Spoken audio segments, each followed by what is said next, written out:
Welcome to this Zentangle Quickie. My name is Heather Hartwick Gladden.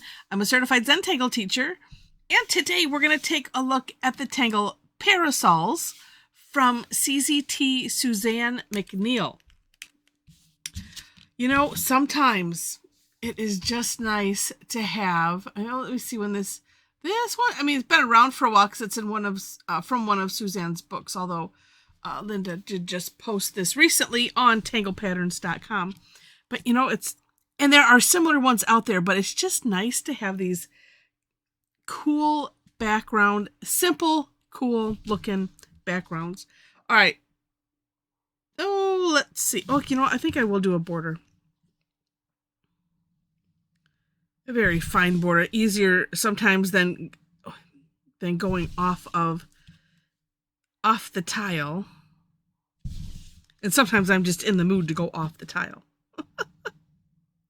All right, so this is a grid pattern, and I'm just going to do a 4 square. And I think this, it looks pretty cool, big, like I'm going to do, but I'm going to say it's probably going to look really, really cool, even if you did it smaller. Really, really neat. Okay, once you have your grid done, then get myself all situated here. All right, then in each box, we're basically going to put an X. What I like to do, I like to go one direction at a time, but thinking intersection to intersection, because if your grids are anything like mine, they're not straight. And then to go and do it the other way. But this way, that makes it forgiving. So however your grid ends up, and if you decided to make a wonky grid, that could be fun. And then while you're just putting an X in the box, however the boxes line up, and then you just go from there, and it's fun. Okay, next, and I'm going to switch to the graphic one, because we're just going to put a big old orb. This one is going to go in the center of the X's we just created. So sometimes with these, it can get a little eyeball confusing. I know that happens to me a lot. And that's what I want to mention. So inside each box. Okay. And we're going to fill those in.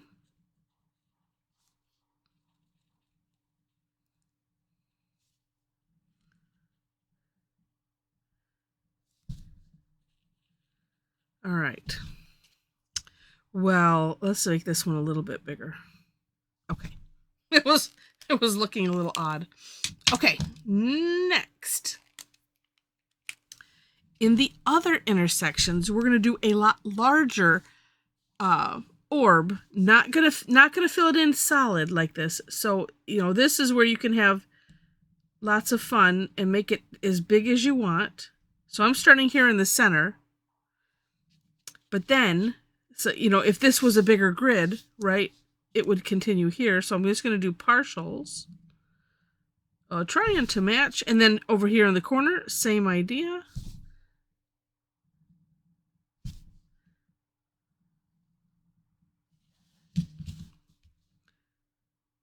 Turn your tile so it makes it easy for you.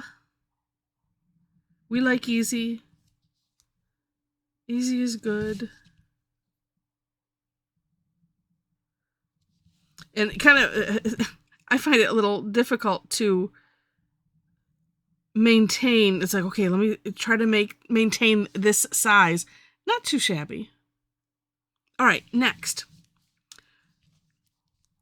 I'm just going to subdivide. If you take a look at Suzanne's work from her hand, in the description section where it says for more inspiration, click on that link. It'll take you to Tangle Patterns where I found this. And she has a lot more, and it's just going to depend on your grid, how big the orb is. I'm finding it just fine to basically subdivide each little pie shape. But that is an up to you thing. was just thinking on that one, I could have probably put 2 in each, but I'm just going to stick with this way of doing it.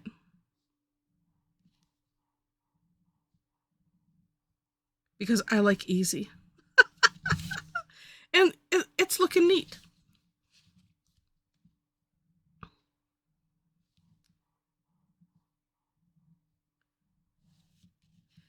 And, you know, these tangles like this, that, you know, it's just a neat pattern. I love them because it's the ones that you can kind of get lost in. And that to me, I need to have some of those. It's nice to have a nice mix, really.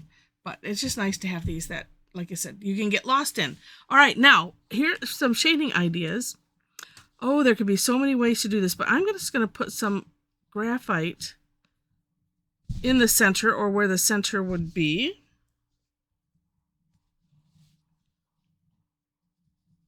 I was trying to think of some other ways, like you could maybe go around the, oh, you know what? Maybe I'll do that. Let's look at this first.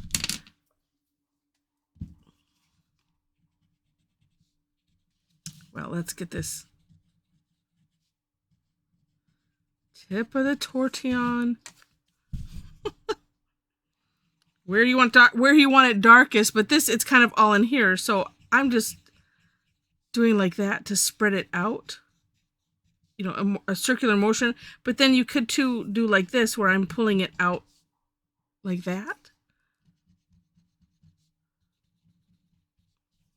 Just so that we don't have that harsh line, because that I don't like. But that's just me.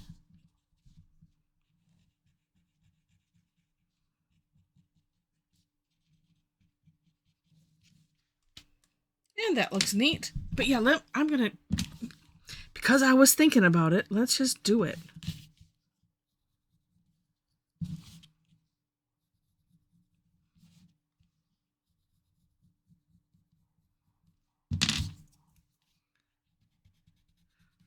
Sometimes it's hard on the circular ones, because it's like I don't want to do like this when it's larger, because I, you know, less chances of messing things.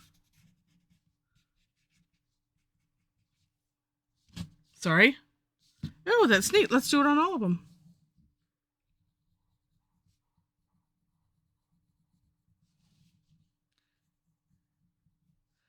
And this is where I'll try to hit, you know, the one direction at a time, so I'm not spinning the tile constantly.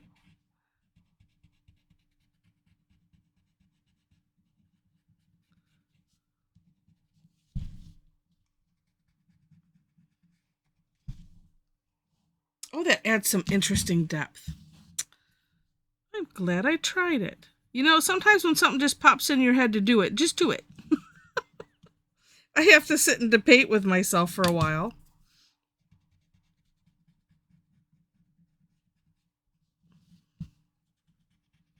I'm learning, though. Just try it. Yes.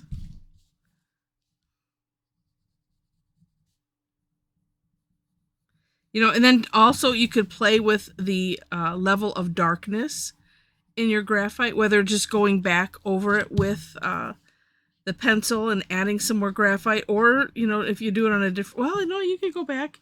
If you have some of the darker graphites, could probably just go right back over it.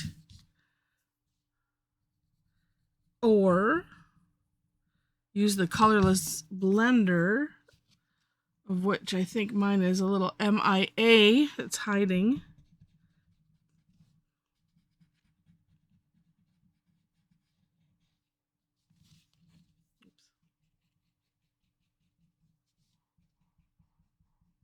Like I said, I just like to have a nice gradient and not, you know, see lines of graphite like this one. So if I just make it jagged, then it makes me happy. All right. Oh, I like it so much better. Really neat. Really, really neat indeed. And then, of course, I mean, there's so much more fun you can have with it, with, you know, I could have left a little shine on those orbs, or I could go back and dab a little white jelly roll. I'm being very tempted to do that if it's handy. Not the right size. Let's see if it's working.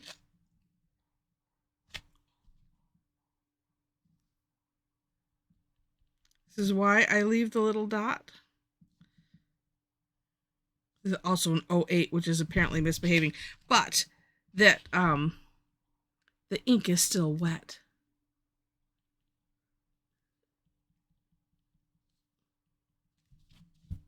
Yeah, it adds a little something. Let's see if I have a... The 10 works best, I find, especially when you're putting a little glob on. Oh, you know what? I have some different... Or do I? I think I took them away because of a project. Yeah, I did. Anyway, that'll be fine.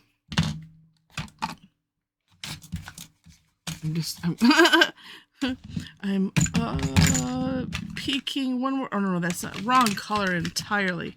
All right, well, that'll work. Oh, I was hiding it. Sometimes just dabbing it like that. Like I said, it's competing with the black that's there. But this 10 works so much better. All right, well, I hope that you have enjoyed this one. If you have, please click the like button. And if you liked it enough to see more, it'd be great if you were to be a subscriber to the channel. In the description section, you will find links to the step outs. And then below that is my link tree. So if you do enjoy this and you want to, connect, all of my social media is on the link tree. Also, if you are interested in classes, I teach on Tuesdays and Thursdays. Tuesdays generally have a fee except for the third Tuesday of the month. That one is called Tough Tangle Tuesday. That is free. And then Thursdays are free all the time. I always do 2 sessions also. I have an 11 a.m. and a 7 p.m. one. That's Eastern time. I'm in Michigan. Yeah, so come and join us. On the link tree, there are a couple of links where you can follow when I post classes. And yeah, and it's nice because then that is in your time zone. As long as technology is working right, it's in your time zone. And then if you want to, sign up for that, then you'll get reminders and things like that. Last thing I want to highlight is we have a wonderful Tangle Addicts community group on Facebook. And if you'd like to join us there, click that link, answer the 4 questions, and then as soon as I see it, we'll let you in. And then it's just pretty much 24/7 Zentangle fun. So we'd love to have you join us there, or come join us for for some of our sessions. It is fun. All right. So with that, thank you again so much for watching, and I wish you happy tangling.